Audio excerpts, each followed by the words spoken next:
Welcome to Below the Line, where we talk about working in Hollywood from the crew perspective. My name is Skid. I'm a former assistant director and your host. Quiet on the set. Today we're talking about St. Denis Medical, the workplace comedy series that's currently airing on NBC and streaming on Peacock. And my guests today are three camera operators from the show. First, Jacob Pinger, you were the A operator all season. Welcome. Thank you. Thanks for having some below the line people, talk about this side of things. We don't get to talk about this very often. Next, Mande Whitaker, you were the B operator for 13 episodes. Glad you could join us. Thank you for having us. And finally, Danny Whiteneck, you were the B operator for 5 episodes. Great seeing you as well. Yeah, so glad to be here. Thank you. Now, a warning for listeners, today's conversation will contain spoilers, but only for the 6 episodes that aired in November and December of 2024. The show has been on holiday hiatus for the last month, but we'll start airing new episodes this coming week. So to get us started, talk to me about when you did production on this and sort of what the lead up was for the premiere last November. I didn't work on the pilot. Mande worked on the pilot with Matt Valentine, who's a old friend of ours. And so I started, I guess, technically on episode 2. And so I didn't have any idea what the show really was doing, other than just some brief conversations with my boss, Jay Hunter, who's the director of photography. And Mande was really critical to me in terms of just getting me up to speed on what they were doing and all the stuff that they had tried during the pilot.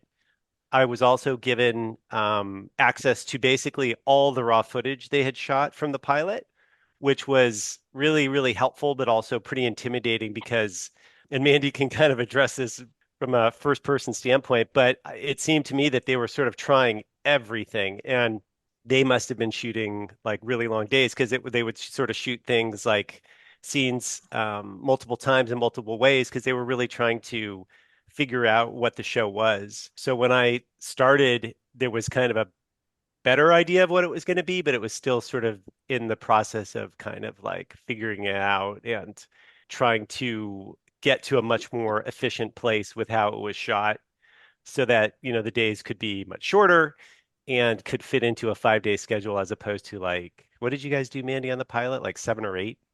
I think so. Yeah. It was so long ago. You had a couple of extra days on the pilot. Yeah, because the pilot was before the strike. And so we shot the pilot and then we were in limbo land, like, please, please, please, can we have a TV show? I think that's something you said, though, Jacob, about how it was, we were like finding our footing and our rhythm and how it was going to go during the pilot. It kind of reminds me, though, of like in the unscripted world, that's kind of what you're doing too. Like you're not shooting things different ways, but you're shooting a lot more while you're trying to figure out the story, figure out how the show is going to work, what the characters are like, how they work together. So yeah, the pilot was a big learning process for everybody, which was really cool, to be a part of. Let's take a step back for listeners who maybe are not familiar with the show. So the approach on this is a faux documentary style, like The Office is probably a show people are familiar with. So you're talking about in that pilot, figuring out how that's going to work for this show and kind of, Mande, I like what you said about comparing it to unscripted.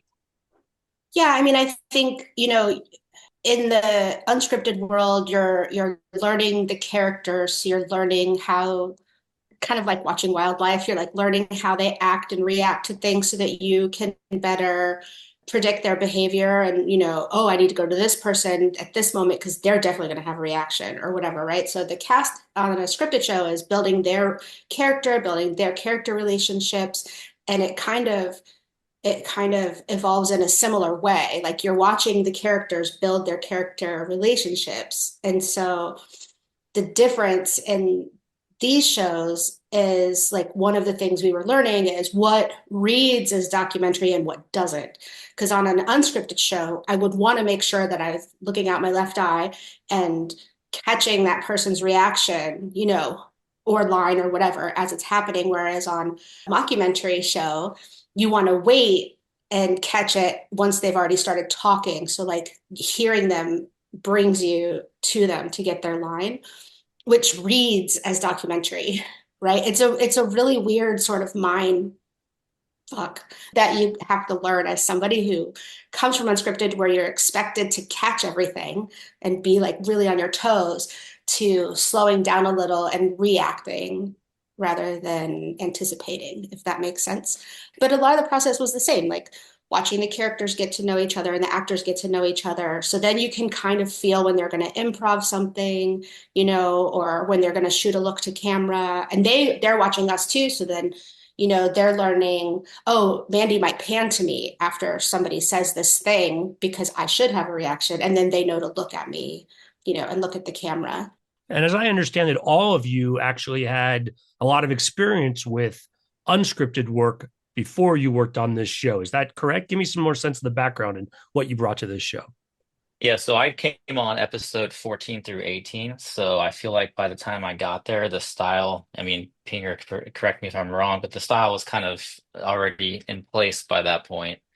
So, I mean, I kind of came in, and for me, being a reality camera operator, all my experience, except for a little over 2 seasons of scripted, is all a reality background or unscripted. So to go onto a show like this where there's added camera movement, is a bit tricky to like how much camera movement should I add? Well, how much is too much? We never got to know it was too much. So it goes against our instinct because when you're shooting reality, a lot of times added camera movement might look like a mistake, or maybe we're at the end of our lens where any added movement might look too shaky. They want to be able to use any shot because they don't know what's going to happen. And stepping onto this set and just kind of just feeling that out the first episode of how much movement you know, it took some getting used to for sure. I feel like Jacob and I, we kept getting the notes of like messier or less perfect, which is, it feels good, I guess, but you're like, are you sure? Do you really want me to do that? But then when you watch it, you're like, oh, okay, it's weird. It's a very weird, like if somebody watches a reality show versus, not like a, oh, this is so awful, but not like a lowbrow reality show, but like a, some production value reality show. You'll notice the difference between these mockumentaries whipping all around and constantly adjusting their focal length. That does not happen in reality. And I don't know why it works, but it does. Because I was like so worried they were going to be like, you guys are terrible camera operators, but I mean, it reads. And when I watched it, I was like, okay, it reads. I agree.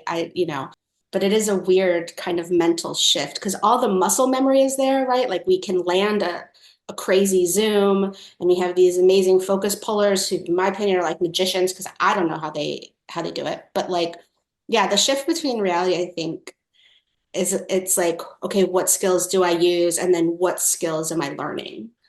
There's something that the audience wants to be reminded that there's a camera Hmm. as another person there versus in reality, even though it's happening in reality, the audience kind of wants to forget. Yes, exactly. Oh, that's exactly right. Yeah. So in reality, we are flies on the wall. We don't exist because a lot of these cast members have never been on camera before. And for them to come out of their shell and for the real drama to happen, they almost need to forget we're there. You just made it all make sense. Like that one sentence. I'm like, oh, I get it now. Yeah, I mean, we're not supposed to talk to the cast members, which is totally different in the scripted world. But in reality, a lot of times we're not supposed to talk to them. We're supposed to refer them to the producers. Yeah, we're flies on the wall. So it's like we're backing up and using our lenses. And that's another reason why we're trying to keep that shot as steady as possible. I mean, that's kind of like a badge of honor in reality is to be a steady operator. So you don't want to have these shaky shots. It's totally different when you step on a scripted set where you are more engaged with the actors and you do have to speak with them from time to time. And we try not to, I think on this show, to ask them to, maybe step over or, put your weight on your left foot so I can shoot around you. I think we usually get a couple takes in, and that's kind of a last resort to have to ask them to move because we want to fight for those shots to make it look more like a, faux documentary. You guys are making me think like of we probably all have some fairly similar backgrounds in terms of our evolution is personal evolution through the kind of shooting we do. On my very, very first reality show, it was basically a single camera following a rock band around for VH1. And in that environment, it was completely not set up. You had no idea what they were going to do, what they were going to say, and it was a rock band, and they were drunk most of the time. So it was almost like nature photography, but it was such a good training ground. That was, for me, it was 24 years ago. And like since then, basically my entire life has been spent trying to figure out ways to make my camera work smoother and more stable, even in a documentary environment. And I think all of us have seen this evolution where the first reality shows, when you think of like the real world, where it was truly, it wasn't really set up, certainly not in the way that reality shows became set up, where they were literally scripted. And the evolution of the way that those shows looked, they wanted to move away from feeling like a shaky single camera documentary environment. And they wanted the reality shows to look like scripted shows, to the point where like some of these, housewives of this and that kind of shows, like they look gorgeous and they're lit, and there's cameras that are just like perfectly positioned, and they just somehow always seem to be in the right place to get something, like somebody flipping a table over or something. St. Denis Medical, basically at the end of this 25-year evolution, is saying, well, let's make these shows look like the real world again. Like we have to make it look like we didn't know what was going to happen, and we have to make it look like the camera person just happened to barely catch something, as opposed to be perfectly there waiting for it. And that includes gags, like sight gags. There's like a shot that I saw the other day where the camera pans over and just barely catches Kaliko's character dragging a cross, and she knocks something over off of like a little nursing stand. And we did that probably 7 or 8 times to get the timing that they liked, so that it would make it seem like, oh, you just barely got it and you didn't know it was going to happen. So it could be a gag, but it can also be a line, just, or a reaction where they want to pan over and get, Meki's character saying a funny reaction, but they want to make it seem like you didn't know it was going to happen. So we spent, at least me personally, I think we all did, we spent a couple decades trying to figure out how to always be in the right place to make sure you get something and be perfectly smooth and steady. And then the challenge is that now we have producers and directors who are saying, oh, it's too steady, it's too smooth, it looks like you anticipated it too much. So we have to like kind of go back in time to a point when we were like brand new and not very good at our jobs in some ways. And so they're like, make it shakier. We're like, are you sure? Yeah. But like Mandy said, it's then you see it all cut together, and there's to me, there's an energy to it, that I think they committed to this kind of frenetic energy to the way it's shot and the editing to some extent. And there's a line that you don't want to cross where it becomes too crazy. I think, like Mandy said, sometimes we were looking at each other like, this feels pretty crazy. But then, they can always kind of dial it back, or, or ratchet it up to 11 in post if they want. But I feel like they've done a pretty good job of maintaining, they've done a really good job, the episodes I've seen, of maintaining the energy level that this kind of shooting gives you without taking it too far where you can like have trouble following the story. But then if the energy dips, like I think the challenge is that if they maintain a certain energy that you get from the way we shoot it, and then if it ever dips and it becomes very static, like then it kind of like you notice it and the whole thing could potentially grind to a halt. So I feel like it is a challenge for them to like once they set that bar of energy, they can never kind of devolve back into like something easy where it's just two cross shooting cameras that are just sitting there. That would just feel like, ooh, it's boring. Well, speaking So of the there's, two, oh, go ahead. if you had something else to say, always go ahead. It's but if you're like, oh man, I'm talking so much, thank goodness Skid interrupted here, then I'm happy to do that as well. So that's Yeah, I think it was that. we'll find our own rhythm, just like an A and B camera. We'll find our own rhythm. So take me on to the set and explain to me from a technical perspective. You've got the A camera, you've got the B camera. What coordination are you guys doing with each other? And incidentally, you've also got a boom mic and probably some other crew around. Give me a sense of what we don't see, but the work you guys have to do to keep it invisible. Well, we usually start off with the two camera coverage. I don't know. I guess each scene we approached with, are we going to do the single cam version first or second? Sometimes I feel like it was kind of depending on, like, if the two camera coverage was going to be built off the single camera coverage, we do the single camera first and then fall into the spots that made sense. Otherwise, we would do the two camera coverage and clean it up with a single camera version that would kind of bind it all and keep the energy that Jacob was just talking about. Okay, so there'll be a take where one camera operator is just at craft service. Yeah, that's me. And the A camera will be running through without worrying about where the other camera might be. Yes, total freedom. But then several other takes, you guys are covering different parts that might cut in or out of that first take, or vice versa. You're saying if the coverage is more important, is kind of the essence of the scene, maybe you start with that. Correct. That's my feeling about it. And I think it was really helpful. I thought it was a really great idea. I don't know whose idea it was to have this single camera pass and then also the two camera pass, but it was genius. I thought it worked really well as a process. And I think it reads well in the show when I watch, like how it starts single camera with Jacob. And then maybe it'll end up being two camera coverage, for part of the scene. And I don't know, it all makes so much sense. And I'm sure there's some scenes, Jacob, that are all single camera. It's hard for me to remember. Yeah, because it was so fast paced. It's like, oh. The one thing that I felt like I noticed was when we were watching, when I was watching the episodes that have aired, which are actually airing kind of out of order of how they were shot. But I think maybe the first three episodes are airing in the order they were shot. But as it kind of as I got through watching the 6 episodes that have aired, I felt like I could kind of sense the strategy kind of coming in more into play where, like Mandy's saying, they were able to start using more single camera kind of active shooting and a little bit less of the cross coverage two camera stuff. Because I think we were sort of figuring out how it could work and what the timing of stuff would be. And it just sort of started working a little bit better as the episodes kind of, as we kept shooting, the sort of concept kind of got to sink in a little more. Mm-hmm. We would, in essence, shoot every scene 2 ways.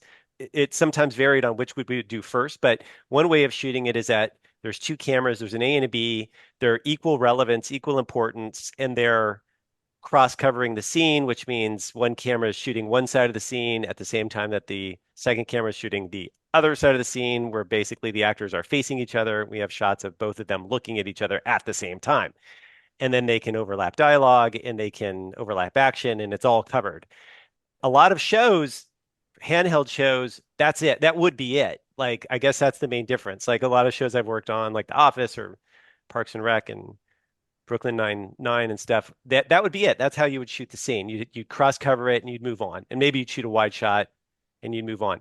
But this added aspect of what we're doing is that once we do that cross coverage, then one camera will come in, and it was basically the A camera that would come in and shoot the scene as if basically that was the only camera, which means panning from person to person as they're speaking, panning to catch something that's on the other side of the room, and maybe even zooming in like 30 feet to catch something or a detail, and trying to shoot it in the way, like we were saying, like we used to shoot a reality show 20 years ago when you were just one camera trying to shoot 5 people all by yourself. One little note that I don't know if audience members will appreciate, but in the original reality TV world, like I worked on Real World in the 90s, and there were 5 operators for the whole 24-hour shift.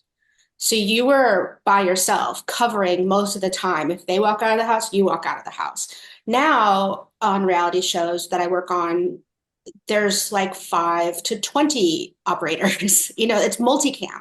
So you're set up to catch in specific places to catch everything. So that's something people can also watch, because not that reality shows are necessarily fake now, it's that there's more cameras and you're all strategically placed to catch things, whereas these mockumentary shows are going back to the original, like Jacob said, of just one or two maybe, cameras happening to catch things, which means you miss more theoretically to make it seem real. I love the single camera pass. I thought that it just helped so much. Yeah, I just wanted to point out too, like in reality, a lot of these shows as operators, we get into a situation where we're covering a scene with a single camera, and there might be multiple cast members in the scene, and you're trying to look at it from an editing perspective that they're going to need cutaways, reaction shots, wide shots to show geography. So you're trying to throw all that into a single camera reality scene that you're only going to see one time. So you have to pick and choose your moments where maybe the story dies down a little, and then you're like, okay, now it's time to go in and get a reaction shot. Or if they're talking about something, a cutaway might be more important than a talking shot. So you go for the cutaway. And those are all things that you learn over years of shooting reality. And I only had to do a couple of the single camera passes on St. Denis, but it's shot a little differently because since you have that cross coverage, which when I was on episode 14 through 18, for the most part, we would do the cross coverage first. And then, I mean, not every scene, but most of them. And then a camera would go in and do the single camera pass. But I think it seemed like the goal there would be more to follow all the action. Obviously, you don't need to go in for, wide shots because we get those at the end and, maybe cutaways and stuff like that. But you're kind of trying to follow and tell the entire story of the scene with one fluid shot, which is definitely a lot different than how you would do it in a reality scene. So it's challenging in its own ways. Like I said, I only had to do three and they weren't like very hard ones, but it's definitely a lot harder than it looks. I think Jacob can Oh, attest to thanks. that. Yeah. It might be worth mentioning too. We had Jay Hunter, the DP, had I thought it worked really well, a really great way of doing the wide shots where we got really far away on a super long lens on a dolly, but still made it look handheld and did more of like a compressed wide shot. So it seemed like an operator was hiding really far away, getting this sort of spy-like wide shot for the scenes that we would do at the end, of a lot of scenes. And I thought it was great. It read really well in the episodes, and it was something we could do quickly, like, okay, real quick, let's set up, the ISCO and the dolly for a wide shot and knock that out. And I think it helped a lot, and still looked documentary like, which is what I find some of the mockumentary shows, the getting the wide and establishing, the location and stuff. That's the tricky part because you don't want it to be terribly ugly. And I thought this was a really great solution that Jay had. Jay Hunter, the director of photography, I think I give him tremendous amount of credit for creating the look of the show because I've been on a number of shows in the last years that presented this idea that they were a mockumentary. And then when push came to shove, it almost always was abandoned, because when you sort of started actually shooting a scripted show as if it was a documentary, people generally on set would kind of freak out because they would be afraid that it would be too hard to edit. TV directors have kind of been they've been sort of trained, I feel, to make sure they're presenting, especially in comedy, like they have to present coverage. Every line, every moment has to be in a medium and a close up and a wide. And when you shoot in a way that's a documentary, what happens is some directors completely get lost in terms of keeping track of are they delivering the coverage that needs to happen. And so at some point there has to be a kind of courage in a way to say this is how we're shooting this show and we're going to make this work and commit to something that really is, it sounds really simple when we say it or shooting it like a documentary, but at a certain point, like I said, I've seen a lot of shows and just give up on the idea and revert into this very safe two camera coverage kind of way of shooting. But this show just stuck to its guns in a way that I think is in my experience pretty unique. And, Jay Hunter deserves a lot of credit for that. And then the other part, like Mandy was saying, like there's still a lot of sort of aesthetic planning that went into it. And there's a lot of moment to moment, day by day aesthetic decision making that's happening. So if we do, multiple takes, we will get notes about framing, about camera movement, about timing, about lens size, about when to do a rack focus. So it comes off as very organic. And I think there is, there's at a certain point, you have to give the operators that kind of freedom to perform in the moment. But the list of notes that we do get between takes is pretty extensive at times. And so a lot of that comes down to Jay Hunter's eyeballs being on the monitor and making sure that we're staying consistent with the vision of the show and that we're actually getting the jokes on camera, we're getting the story points on camera, and that aesthetically he's happy with what we're doing. Like one of the questions I get a lot of times is like, when you're operating, do you just decide when to pan and zoom around? And the answer is, sort of, because like sometimes the notes will be so specific.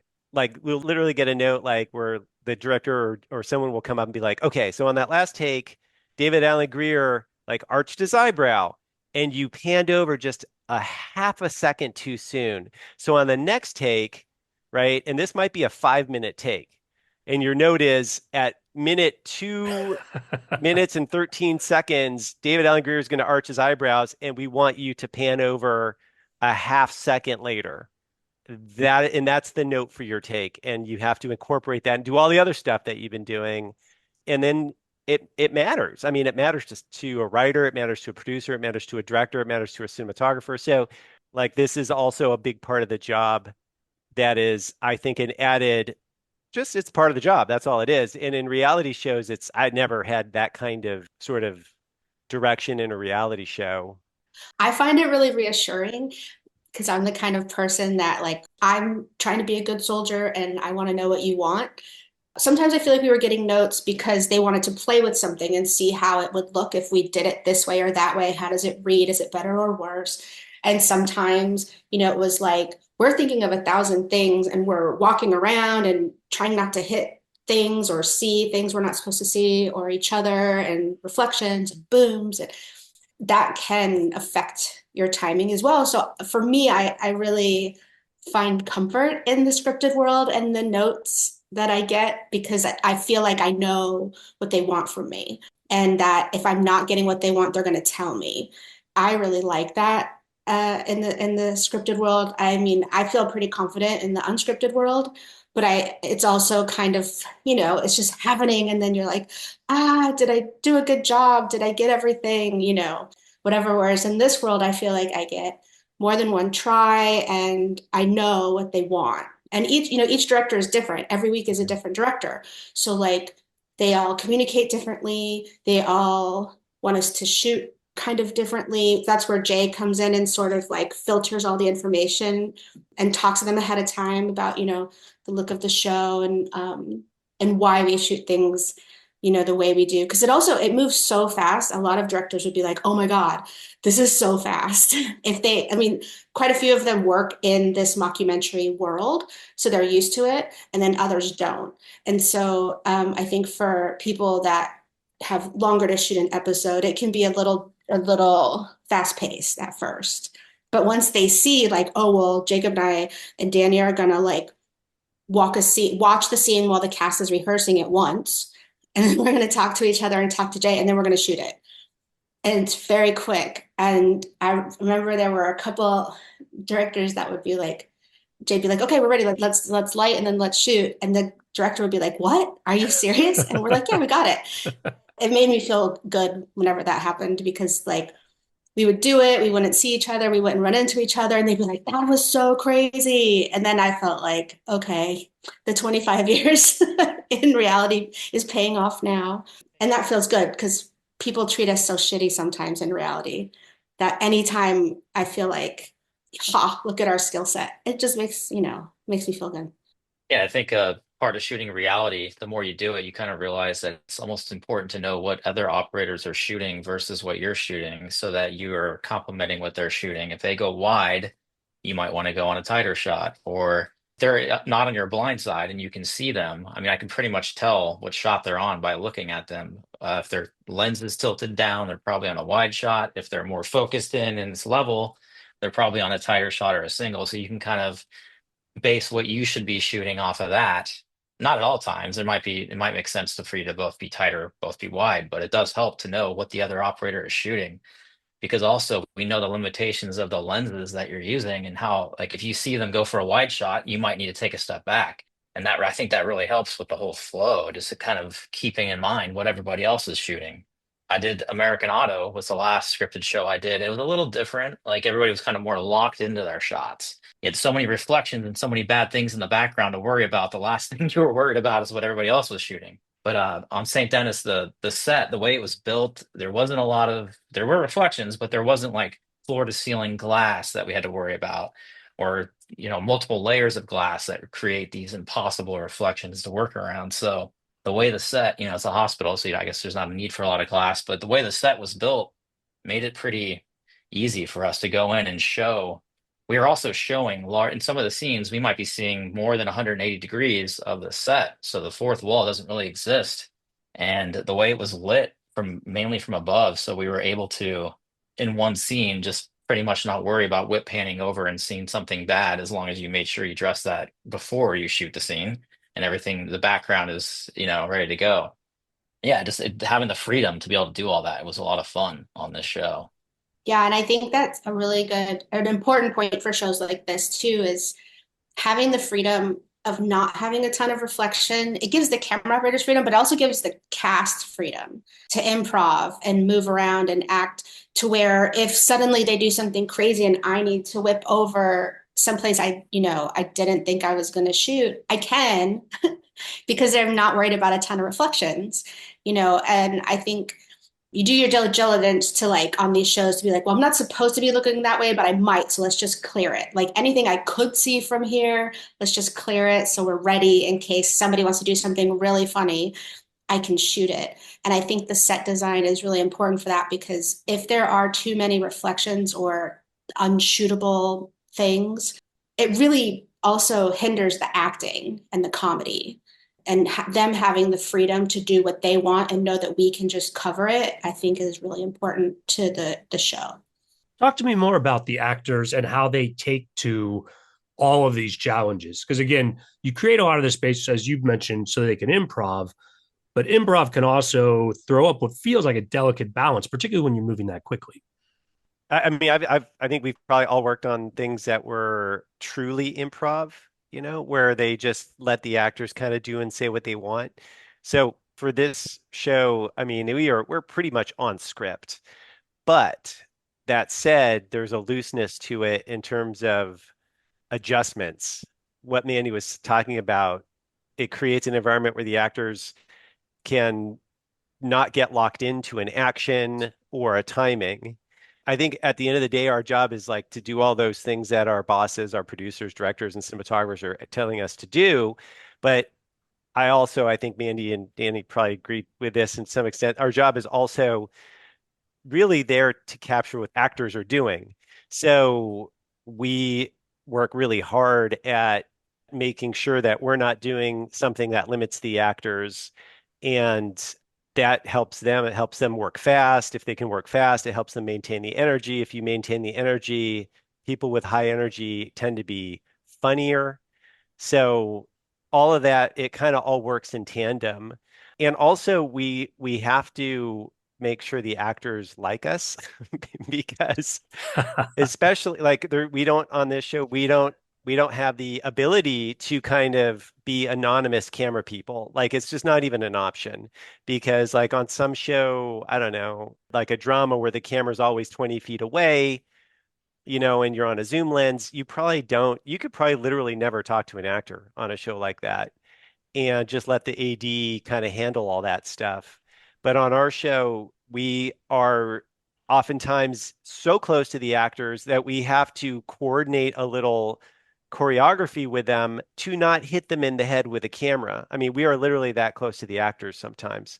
And these sets are based on real places. So they're small.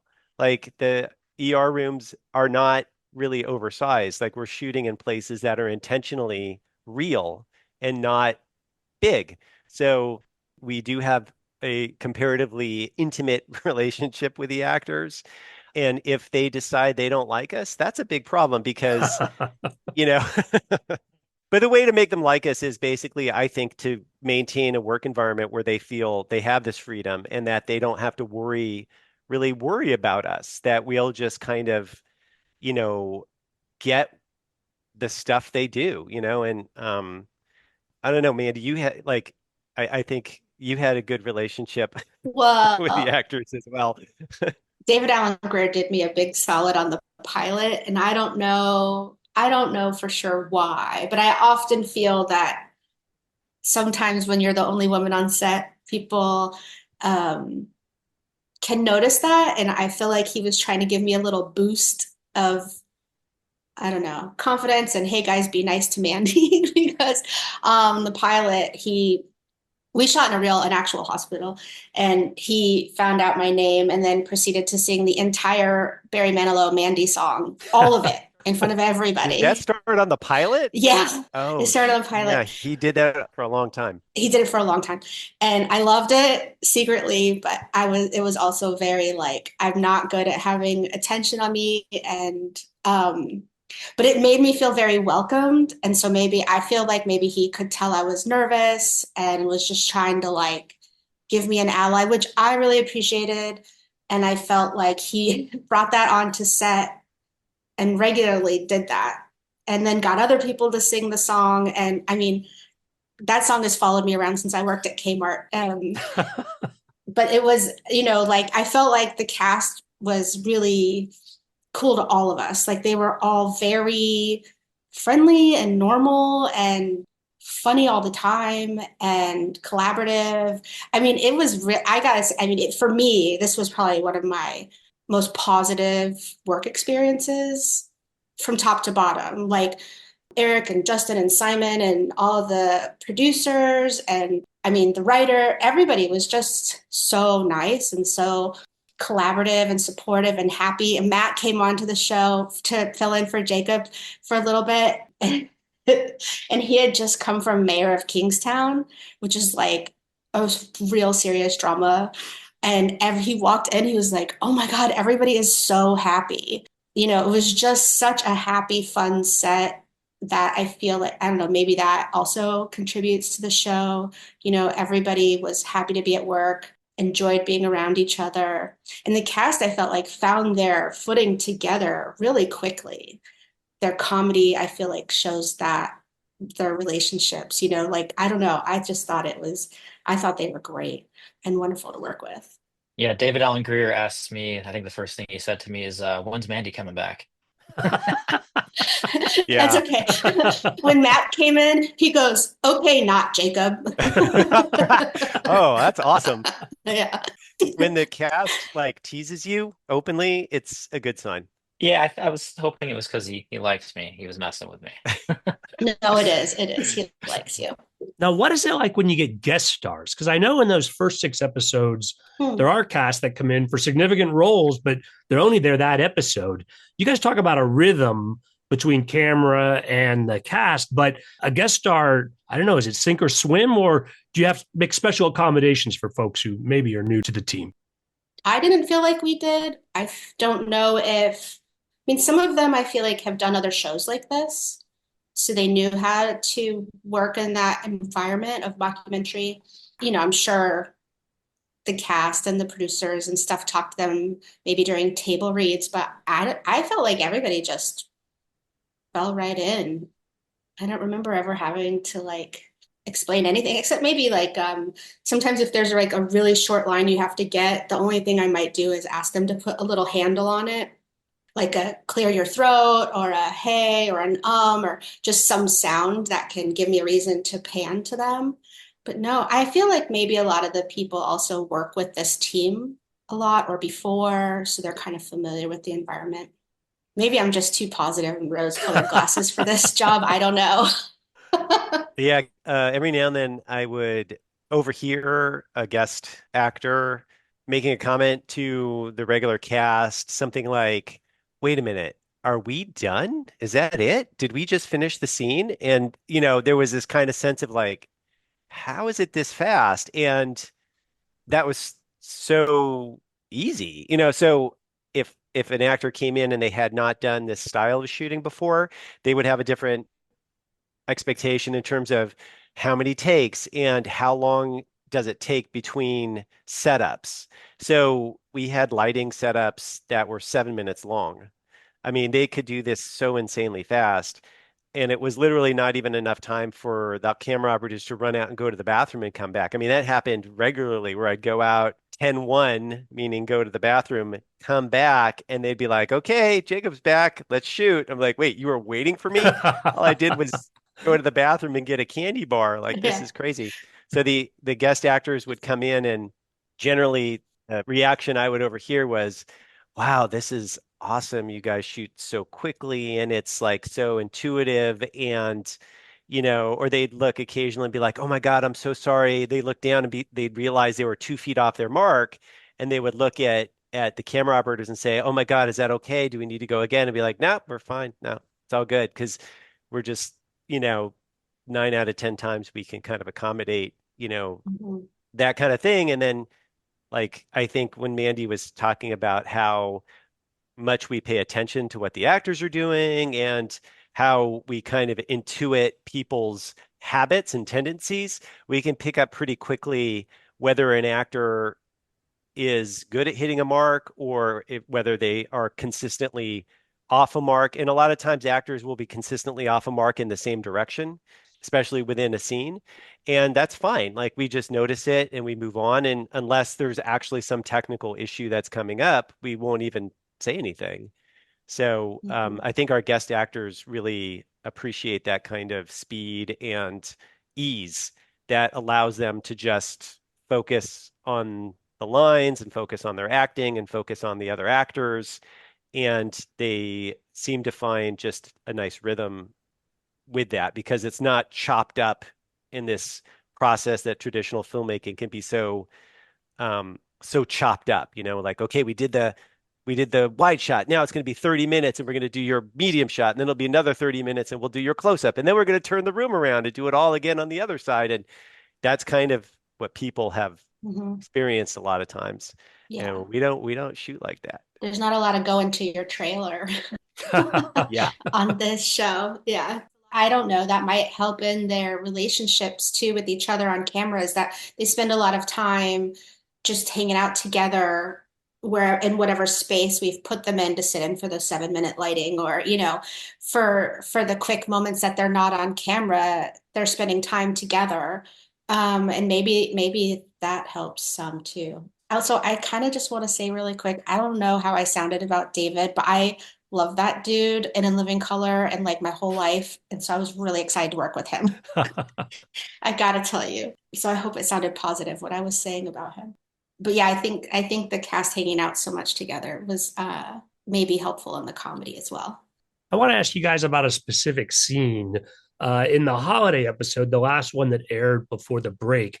It culminates with a TikTok video filmed vertically, and all the cast is in it. I think they're doing a lip syncing bit. But so a scene like that, did that require special preparation, or did you do things technically, or is that just something they're going to fix in post to add the vertical effect to it? I don't know who was on that episode, but give me a sense of if that scene was a particular challenge or, I don't know, just another day at the office for you guys. This is a big day for Jacob. That was my cameo. Yeah, that You did a was. lot of work. You did a lot of work that day. But the scene that was like the holiday TikTok video scene where they did like a whole choreographed dance number. It was definitely one of those scenes where some of the things we did are not in the final episode, but it basically came down to Kayun, our actress, shot that herself. Like, so they rehearsed it. Our director of photography worked with them to kind of come up with the basic choreography of what the camera was going to do. And then Kayun did it, like, she shot that herself vertically. And then part of what I think doesn't make the episode is there was like a little ending kind of piece that was also on the phone, the shot on the phone, that I don't think they use that part. But yeah, we were all really impressed with her timing for that. She was like, "Oh my God, you guys, I'm shooting."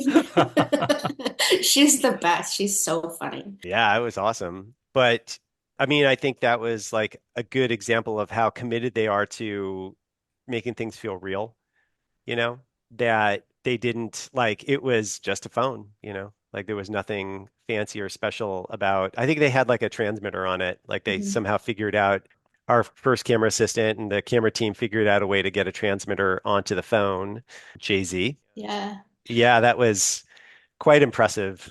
So they could actually see it while we were shooting it, I believe. Yeah, there's a whole on my most recent job, there was a lot of stuff we had to shoot on the actual iPhone because it was playing as if it was on an iPhone. And it's crazy the technology now. You can watch it in Video Village, you can set it up to match the camera, you can control, whatever, a bunch of tech stuff that I don't do. But the DIT, and if you have a DIT, the DIT and the first AC and the DP or whoever on these shows now, you can integrate an iPhone. It's pretty crazy. Well, did you guys have other favorite scenes from these 6 episodes? And as you mentioned earlier, I know some of these were filmed out of order. So, Danny, I'm assuming some of your work we've seen on TV already as well, right? Which of these episodes did you work on? Episode 5, that was a fun one. There is a scene that kind of stands out in that one as far as like the improv aspect.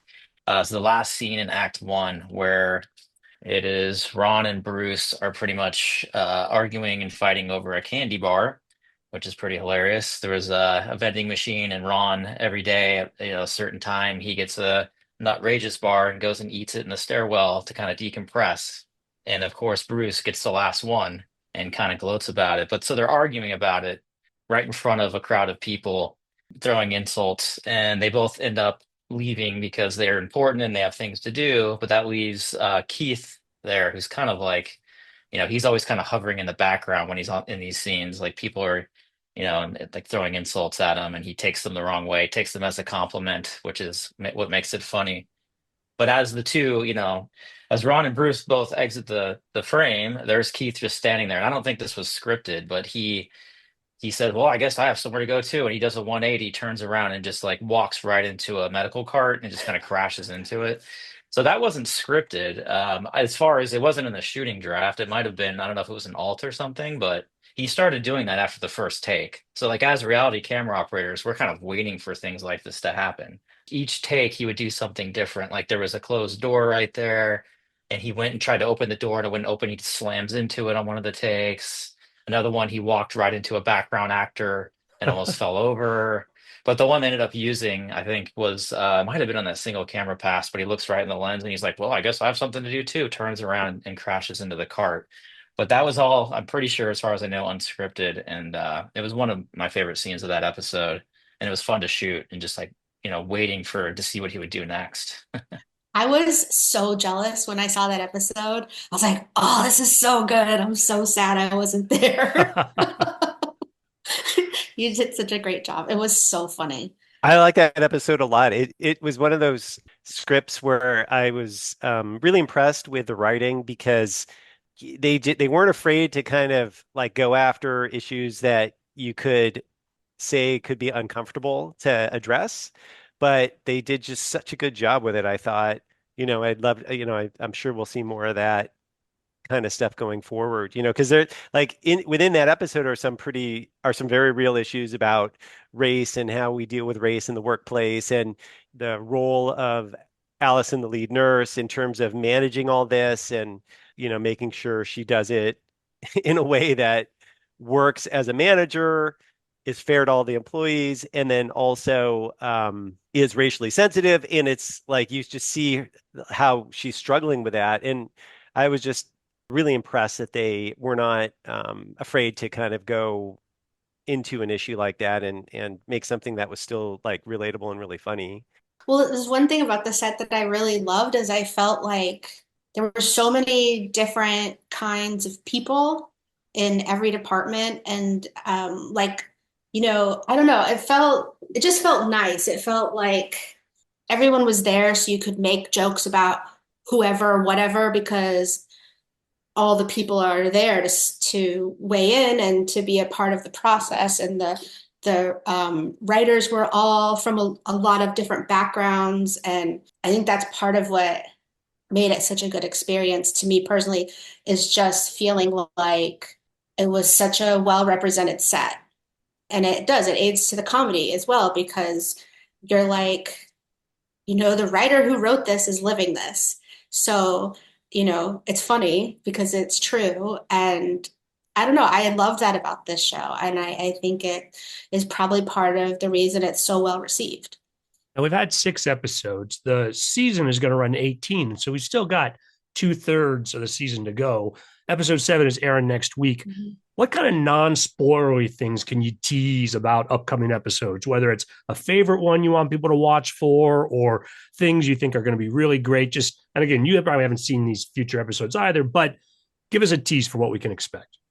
So I think coming up, there's definitely an episode that stands out to me where you might get to meet Joyce's boyfriend, which definitely will not disappoint. So Joyce has referenced her boyfriend a couple of times we've already seen, but we haven't actually seen anyone on camera yet. Getting to know more about Joyce and her boyfriend, excellent TV. It's so funny. The episodes are not, there's not like an arc really through the episodes. They're fairly one-off, episodes. But what you do see is an evolution of the characters and what makes them tick. And I think the surgeon Bruce has there's some stuff with Bruce where we see a little deeper into his psyche. And it's funny, but it's also real and relatable. Yeah. I really appreciated that, because that was another one of those moments where I felt like, oh, there's some real humanity underneath the comedy. Mm-hmm. And that was something that each day I really enjoyed. And then sometimes the comedy is very light and even a little bit slapsticky here and there, which doesn't happen a lot, but it has a pretty broad, kind of comical range. And from a camera operator standpoint, I think it's important for us to connect to the story.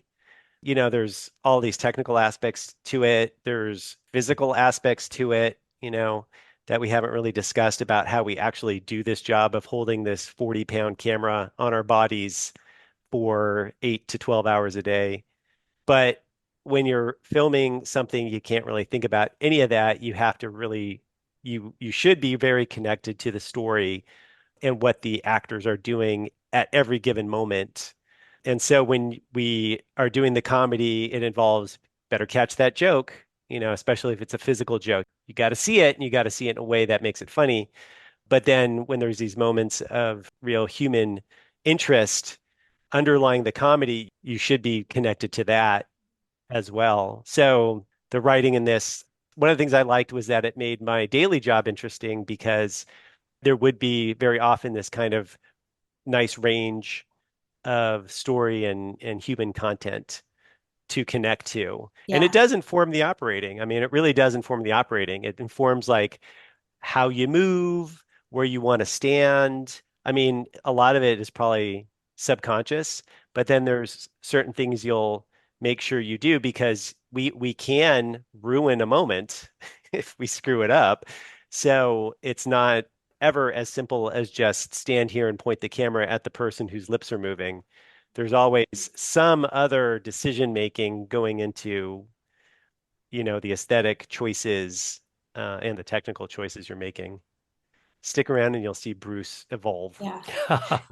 The character evolutions are really good. I think that's something I really appreciate about the writers and creators on this show, is that the characters are all full people with their flaws and with their humanity. It's like you might see somebody and be like, oh man, that person would be so annoying to work with. But also I kind of love them because they do this stupid thing. Or, and I love how they made all the characters people that you can be annoyed by, but also love. Like, because that way you can laugh at them and with them. I think they did a really good job. And watching them through this season, the evolution of their characters, I think is going to be really fun for people. As a camera operator, I want to give a shout out to our second team players. because they're always important, but on this show, the second team players, also called our stand-ins, are really important. One of the biggest jobs they do for us as camera operators is when they're good at their job, and our second team players are very good at their job. When they're good at their job, they will actually remember, they'll watch the rehearsals, they'll see what the actors do, they'll remember what they do, where they stand, they'll help us ensure that the marks are put in the right place, and then they'll oftentimes run through a kind of rehearsal for us, which can be very important in terms of the technical parts of it, in terms of seeing, determining what we see, what we don't see. Do we need to move the whole sound department out of the background? So our second teamers are phenomenal. And so Robert, Jill, Roxana, and Mike, if you ever hear this, thank you so much. Well, we'll make sure they hear it. I love the shout outs. Love the team shout outs. On that note, we'll call it a wrap. It was really great having you guys. Thank you. Thank you very much for doing this. Thanks, kid. It was a pleasure. Listeners, we always appreciate your feedback. You'll find my contact info at our website, belowtheline1word.biz. That's B-I-Z. You'll also find past episodes and links to all of our social media, so check it out. We've advertised that there's more of St. Denis Medical for people to watch. What other shows are you guys working on, or where else can people see your next effort? I feel fortunate that since we wrapped this show in September, that I have gotten enough work to maintain my health insurance, which I think is a big thing right now, because if you read the LA Times, the New York Times, you're probably seeing articles about how difficult a time the whole industry is having. But I've been working on an unscripted project called America's Most Wanted. So that's been a big change of pace. It's a pretty well-known true crime series, and it's been really interesting and is also amazingly union, so that's great. But we've all had these moments where you go from this kind of lighthearted comedy to listening to people talk about a murder, and that's just one of the things that makes, I think, our lives and our career so interesting. So I'm happy to have had that work, and I'm hoping 2025 kicks in and that we're all really busy. I just finished a Greg Daniels show called The Paper. That is, I would call it a spin-off of The Office. And I was super lucky because I got to take my focus puller Brandon and second AC Esta with me. So we just wrapped that up, and don't know when it's going to air, but it'll be on NBC. And I just wrapped up a show for ABC called The Great Christmas Light Fight, where I'm director of photography. It's basically a competition reality show about installing over-the-top Christmas decorations. That won't air until next year. Before that, I did the latest 2 seasons of Hell's Kitchen and American Ninja Warrior. Well, good luck to all you here in 2025. My closing credits, thanks to Curtis Five for our music, John Wan for our logo, and to all of our listeners, I appreciate you. The Below the Line logo is available on t-shirts, mugs, and stickers at redbubble.com. Please rate us wherever you get your podcasts and tell your friends. Thanks again from Below the Line. So let's do the intro bit again, just so it's Mandy's fault, just so we're clear why you guys are doing overtime today. Just so you place it entirely on one person. Beer's on me. All right. Today we're talking about St. Denis Medical, the workplace comedy series that's currently airing on NBC and streaming on Peacock. And my guests today are 3 camera operators from the show. First, Jacob Pinger. You were the A operator all season. Welcome. Thank you very much. And I also wanted to throw a quick introductory shout out to my first AC, Jason, JZ, and my second AC, David, Clean, Berryman, and my dolly grip, Joel Prescott, because we function as a team. So everything we're going to talk about, in my view, is sort of a team effort. And now you're fucking with me, Jacob. I don't know what I'm going to do with that. I was like, do I do this too? What do I do now? Oh my God. Oh God, I'm so sorry. I could do that in a different way. Oh my God. I know that it'll be hard to even get that in Mandy, there. you want to introduce your full team as well? You mentioned a couple of names. Do you want to say them again, the team you had on this show?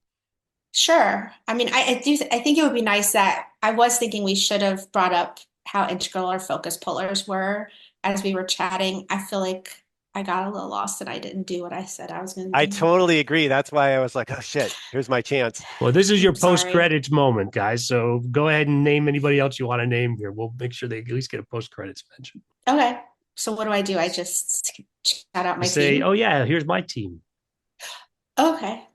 I had a wonderful team of Brandon, my focus puller, Esta, our second AC extraordinaire, and Chris, our dolly grip. Pleasure every day.